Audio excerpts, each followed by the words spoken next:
The girl is being humiliated in front of the crowd because the person she has feelings for has staged a scene that turns her into a joke. He taunts her for entertainment, and the crowd gathers to cheer him. He leaned down to kiss her, but then spit in her face. Humiliated and helpless, the girl resigned herself to the situation, allowing the group to tear off her dress until she was naked. They did not know that their actions would cause a tragedy. Suddenly, the girl stood up with a demon-like expression, threw her head back, and screamed so loudly that the whole room shook. Now it's her turn to commit a massacre. In an abandoned house in the middle of the forest, a girl was tied to a corner, her body covered in wounds. She repeatedly begged a hairy man not to hurt her. Suddenly, a book fell from nowhere, and the disappointed girl begged him not to open it. However, the man seemed fascinated, picked up the book made of flesh, and began to turn the pages. Strange creatures began to appear around him. The girl reassured him that it wasn't real, that the book was messing with his mind. The images on the pages kept changing, showing the girl turning into a devil even while tied up, threatening to tear his soul apart. In a fit of madness, the man pulled out a knife and slashed the girl's neck. When he calmed down, he saw the house strewn with corpses. Terrified, he ran into the forest, hugged his daughter's body, and cried. Suddenly, the corpse opened its eyes and called him Father. A terrifying creature appeared and pulled his head from his neck. Immediately, a drawing depicting this scene appeared in the book. Many years later, in a castle, the stepmother became angry with her daughter-in-law, pulled her hair, and threw her into the room. After a few harsh words, she pushed her down and stepped on her feet, causing her extreme pain. Heartbroken and humiliated, Cinderella burst into tears and poured out all her emotions into her diary. In this house, Cinderella is nothing more than a servant, waking up early to prepare food for her step-siblings. They were nothing but trouble, teasing her with sausages. When Cinderella heard a noise upstairs, she rushed up to find the maid on the floor and gently helped, while her stepmother stood nearby and taunted her. The maid advised Cinderella to leave, saying she deserved a better life. But Cinderella insisted she could not abandon her. The stepmother said that the father was in town on business, so Cinderella clung to the hope that he would return soon. Meanwhile, the royal family comes to find a bride for the prince. Levine got bored with his two daughters in the house, made an excuse to go to the bathroom, and sneaked away. He accidentally caught Cinderella stealing a bottle of oil to treat her maid's wound. Levine signaled Cinderella to be quiet and took her out. Feeling the calluses on her hands, he realized she really liked writing. After a short conversation, Levine felt a connection to Cinderella and returned to tell his mother that he wanted to invite her to the ball. This angered the stepmother, who slapped Cinderella twice as soon as the guests left. She then ordered the servant to follow her into the room where her two daughters were waiting.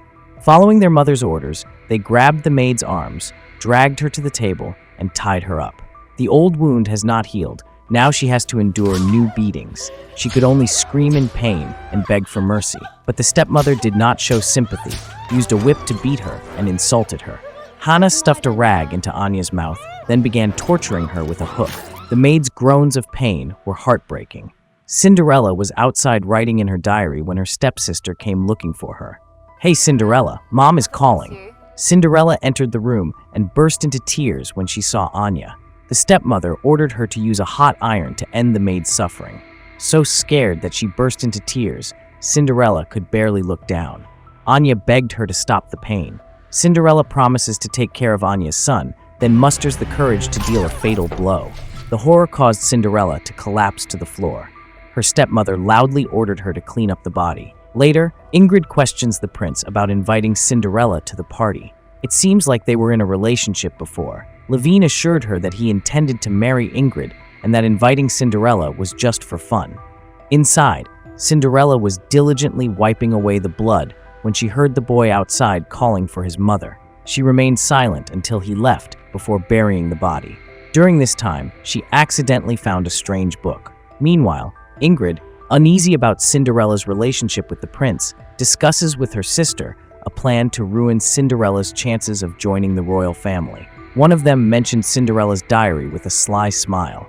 Right after that, Cinderella brought food into the room, looking tired and sad.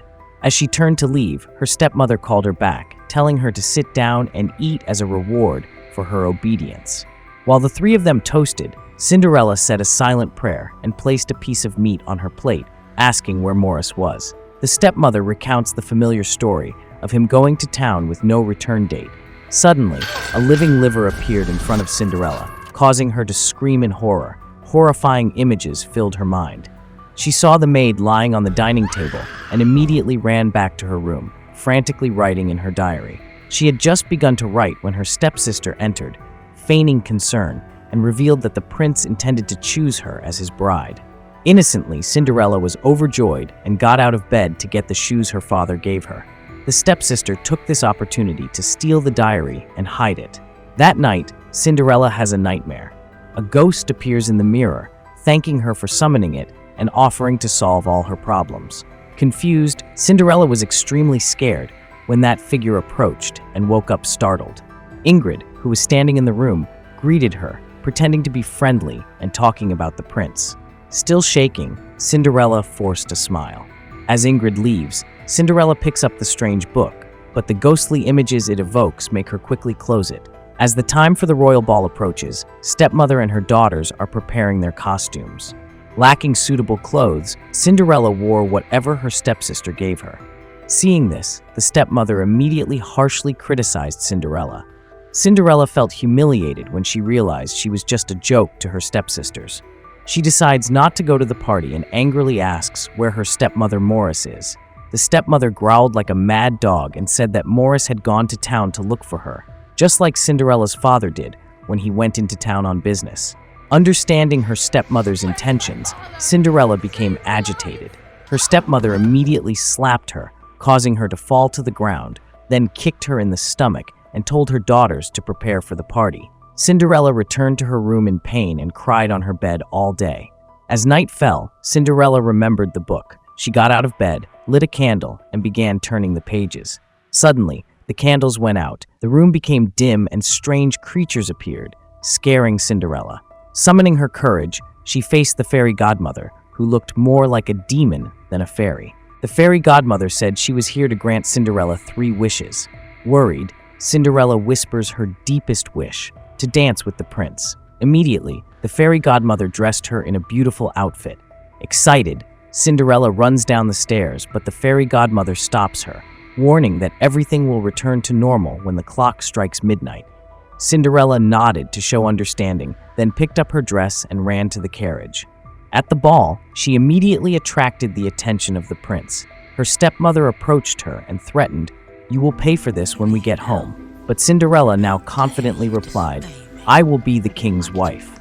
However, life had other plans. Levine, with the intention of humiliating her, pushed her down while dancing and attracted everyone's attention. He brutally insults Cinderella, spits in her face, and reads her diary out loud, making everyone laugh at her. Humiliated and in tears, Cinderella lay on the ground. After reading the diary, Levine kissed her and spit in her face again. Cinderella lay there, helpless, while her stepsister pulled her hair and everyone joined in torturing her. They tore her dress until she was completely exposed. Her stepmother poured wine on her head as a final act of humiliation. Despite her kindness, Cinderella cannot forgive them.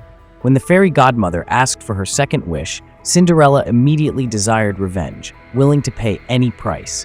She stood up, possessed by her fairy godmother, and with just one glance, the door slammed shut. She screamed, making everyone panic. Demons appear, slaughtering those who try to escape. Cinderella took off her shoes, smiled at the prince, and began her bloody revenge. She attacked those who laughed at her, hitting them in their vulnerable spots with her sharp heel. The room was filled with horrifying screams. Cinderella chases the prince and his stepmother's family. She summoned an axe and transported the royal couple to the afterlife. The prince was too scared to move and was urged by Ingrid to escape. The stepmother remained stubborn and prepared to fight upstairs while the children were paralyzed with fear. Hannah, who used to laugh the loudest, now couldn't even cry, crawling on her hands and knees. Cinderella appeared behind her and asked her to put on the glass slippers. When Hannah couldn't do it, Cinderella ordered the demons to hold her down and began cutting off her toes with large scissors, her screams echoing throughout the room. Ingrid and the prince hid behind the wall, drenched in sweat. Upset that Hannah's feet still didn't fit, Cinderella took the slipper and hit her in the face.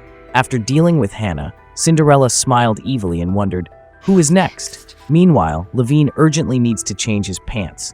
He pretended to calm his girlfriend and then kicked a vase at her, intending to use Ingrid as a distraction to buy time for himself to escape.